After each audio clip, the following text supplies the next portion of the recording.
شپې 1 بجه راوځي خښته په پټۍ کې کار کول دا ماښام 6 بجو پورې 300 روپۍ راکړي او مجبوري م د پلار اسلام نه پرې راځي شپې 1 بجه راځم کار کوم تر ماښامه وخت نه لرم چې زه مکتب ته لاړ شم ما غوښتل یا زه انجینر شم یا ډاکټر شم مکتب مې ولیده خو هیله مې دا وه چې زه یو ښه پوهنتون ووایم ښه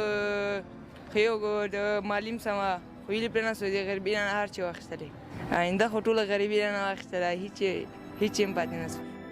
درس لپاره دومره وزګارېږم نه چې درس وایم په ټیم درس ته نه شم رسېدی کور کې فلحال هغه نه لرم زه